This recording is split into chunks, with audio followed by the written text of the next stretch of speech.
White British people will be a minority in 2063. That's the bombshell finding from my latest research report. In a city full of noise, one man stood in silence until he couldn't stand silent anymore. Harman Kapoor Singh, a British citizen, a father, a Sikh, a proud man, stood outside the Britannia Hotel in Canary Wharf with one small sign: future for our kids. He wasn't there for attention, he wasn't there to cause trouble. He was there because he's had enough.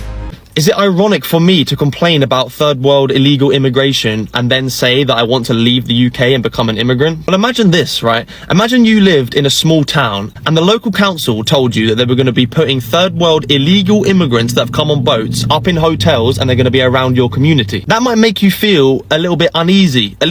When illegal immigrants arrive in Britain, they're often placed in free hotels, offered housing, and given services that many of our own people struggle to get.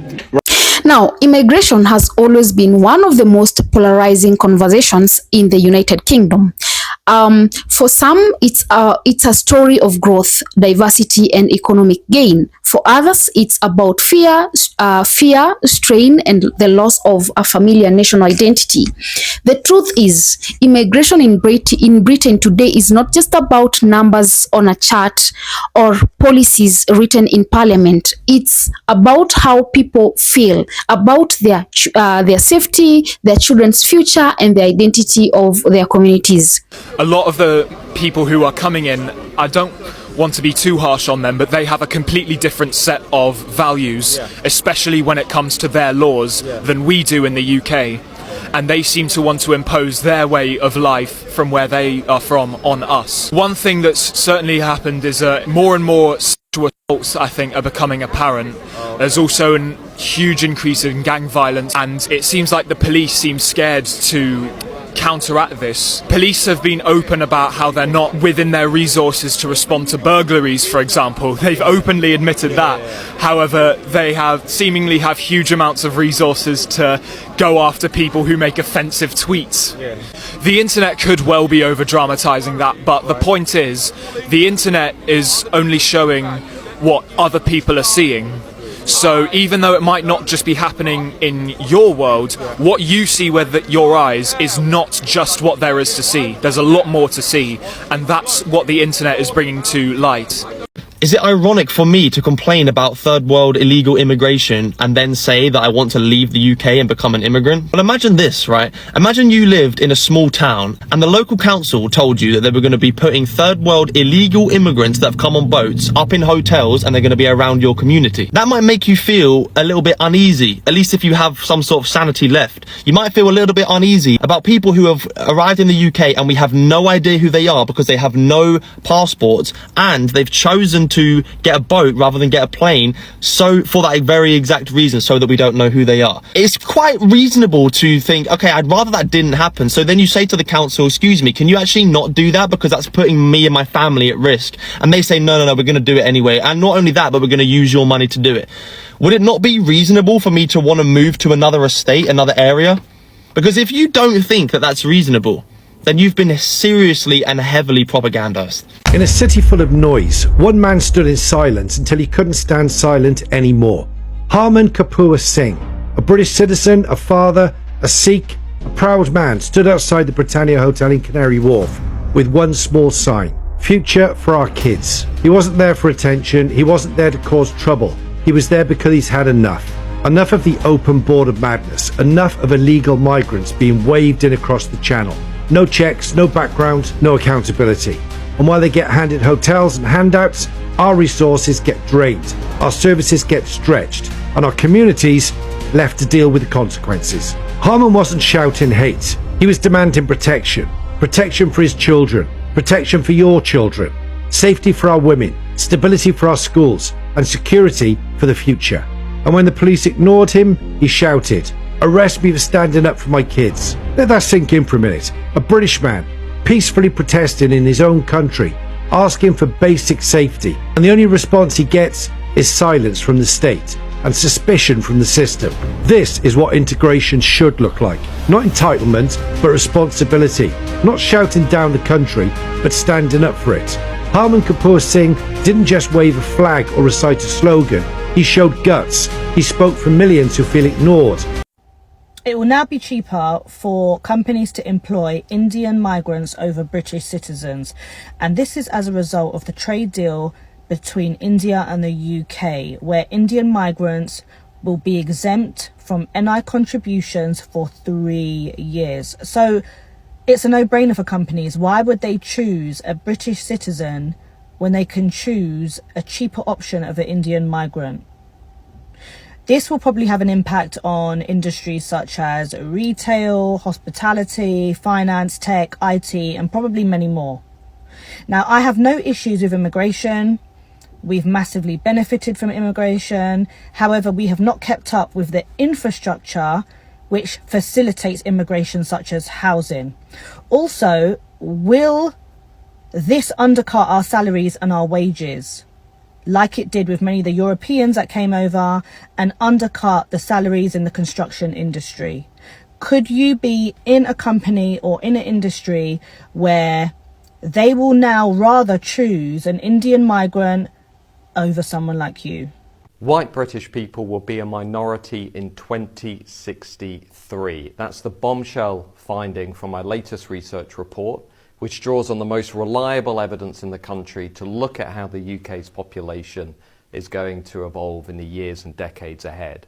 We also find that people who were born outside of the UK and their children will become a majority in 2079, just a generation away. And by the end of the current century, between 1 in 4 and 1 in 5 people in the UK will be Muslim following Islam. These are profound demographic shifts that are going to change the nature of the UK.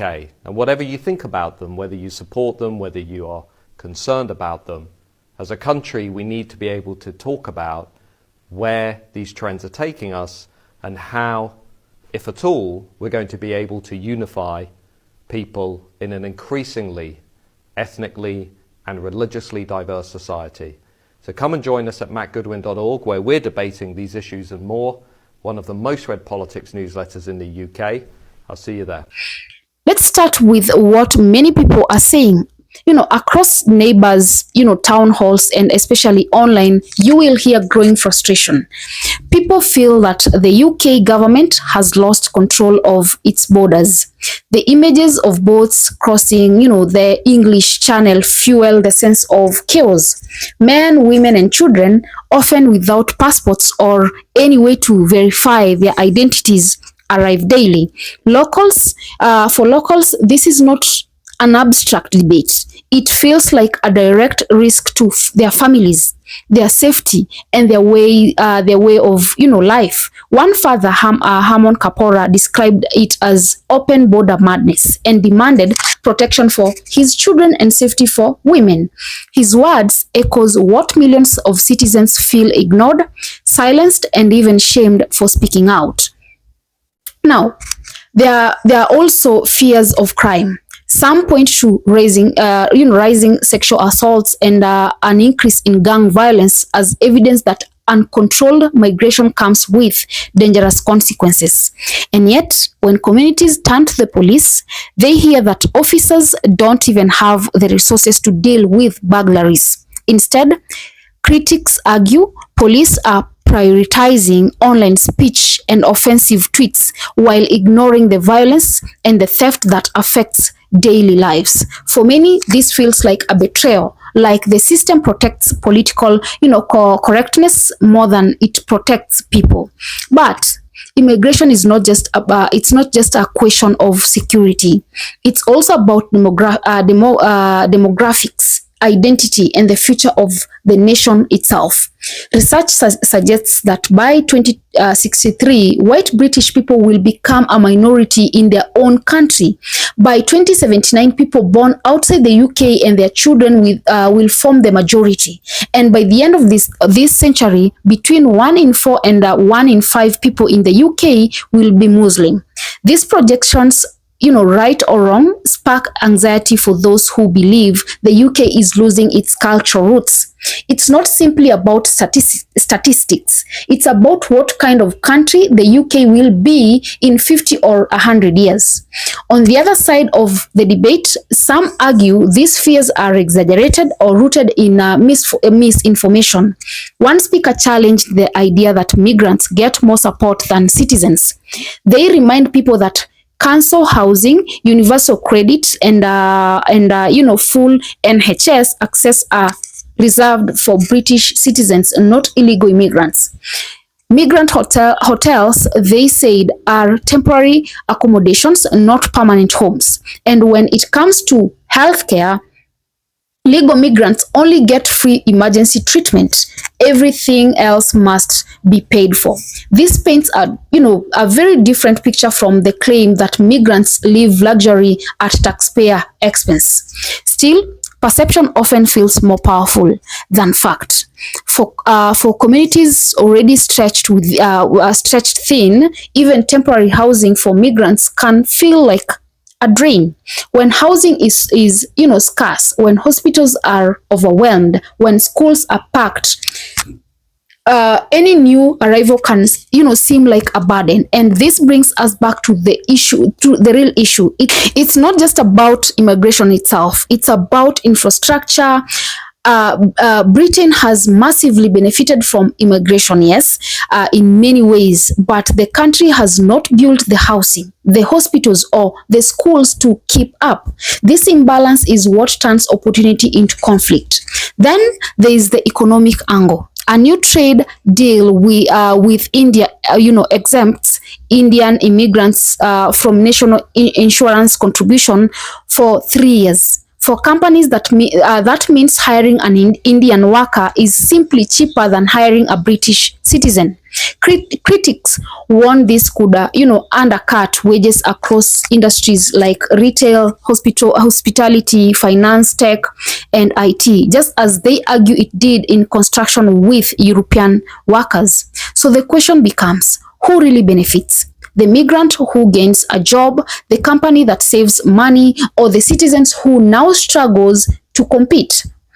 In this debate, one thing is clear. Emotions are raw, communities are divided, and trust in the government's immigration system is fragile.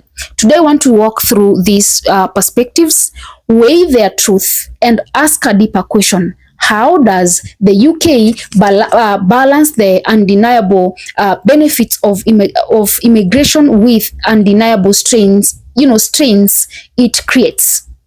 Now, when we move past headlines and raw emotion, we start to see that the immigration debate in the UK is layered with contradictions. On one hand, immigration has been described as a massive benefit to Britain. It has enriched the culture, fueled innovation, and supported industries that would collapse without foreign workers. From doctors in the NHS to tech specialties in London's financial hub, immigration has filled critical gaps that British citizens alone could not sustain.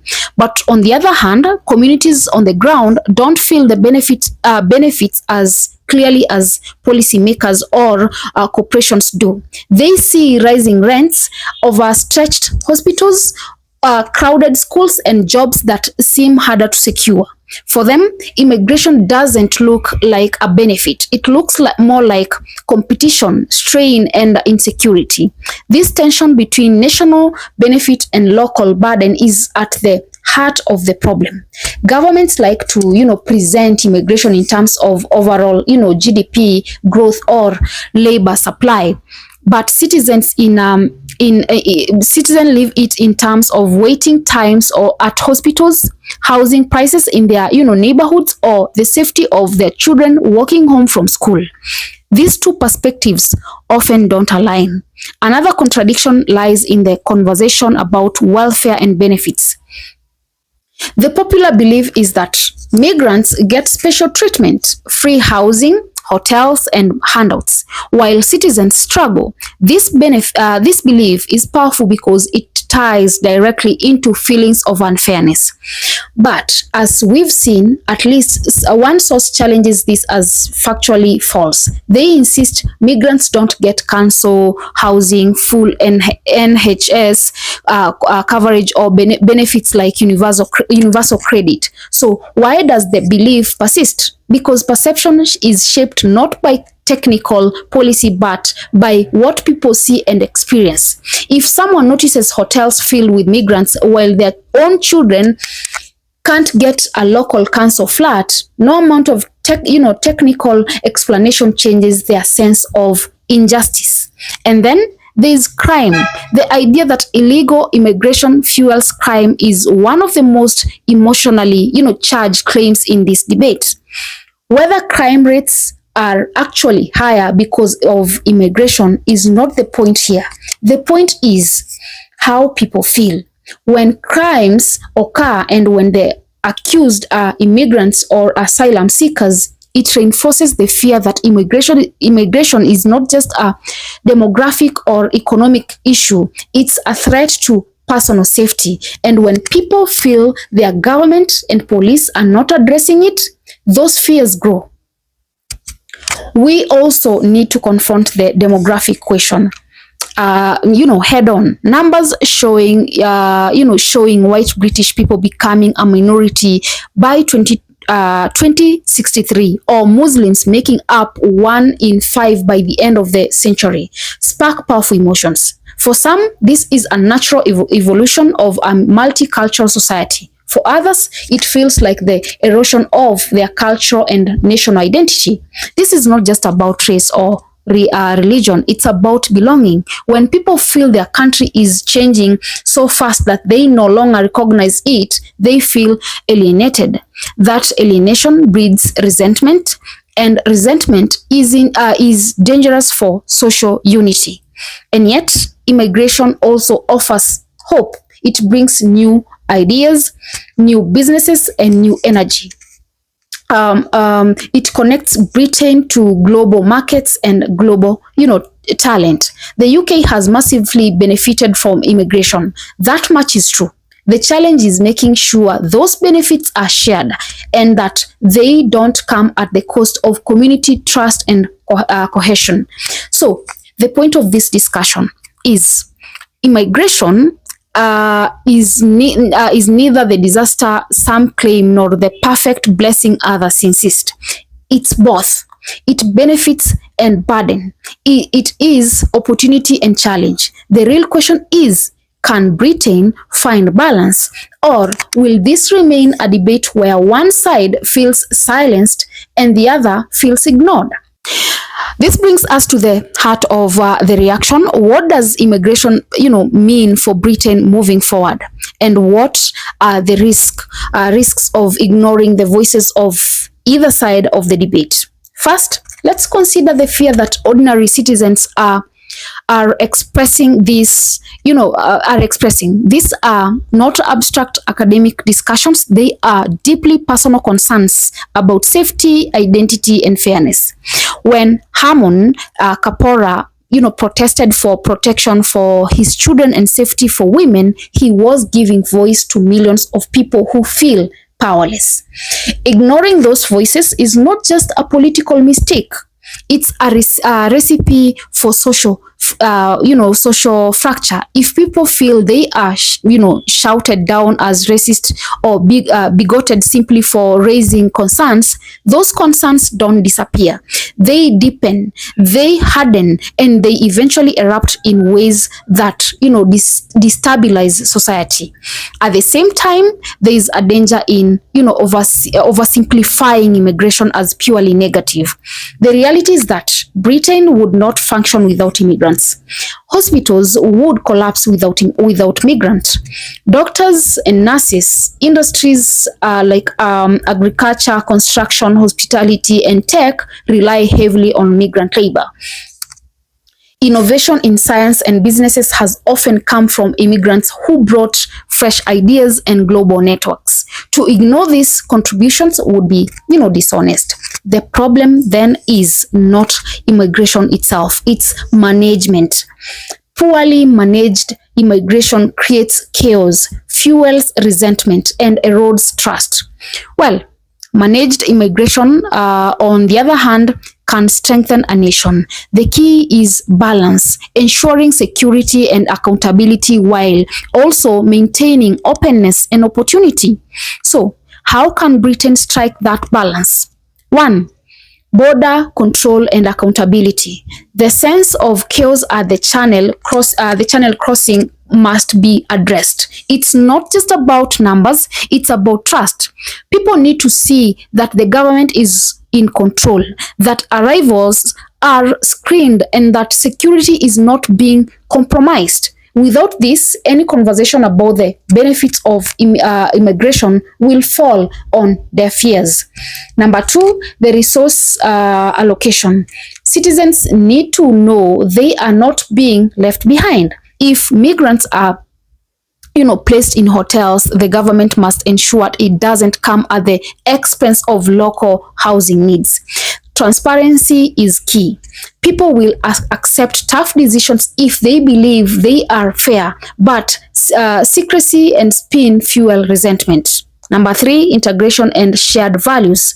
Immigration is sustainable only if it leads to integration. That means migrants must not just live in Britain, but become part of Britain, embracing its laws, respecting its values, and contributing to its communities. Integration cannot look like entitlement. It must look like responsibility. Number 4, economic balance. Trade deals like the one with India must be carefully managed. Yes, economic cooperation is vital, but if deals create, incentives to hire migrants over citizens, the government risks fueling anger and wage suppression. Citizens must see that their work, their effort, and their future are being prioritized. Number 5, national conversation on identity. Perhaps the hardest part of all, Britain must have an honest conversation about its identity in the 21st century. Demographic shifts are real. They may be exaggerated, but they are real.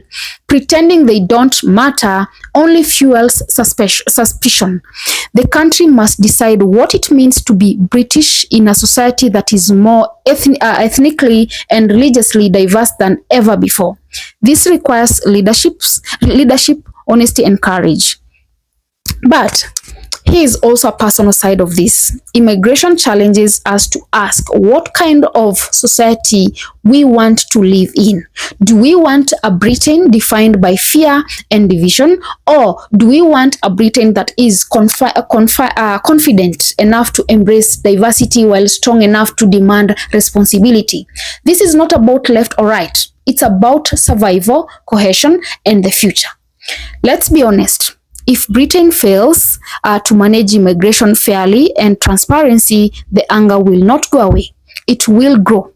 Communities will continue to fuel alienated political divisions. Political divisions will deepen and social trust will erode.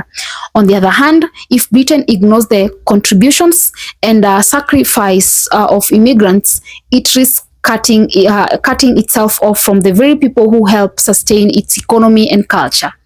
Either extreme to total rejection or blind acceptance is a mistake.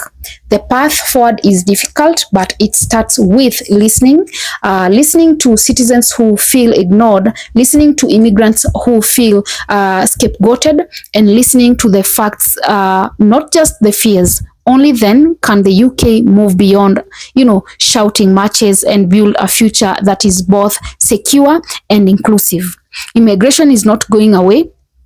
The world is moving, populations are shifting, and Britain will always be a destination. The challenge is not whether Britain accepts immigration, but how it chooses to, shape it.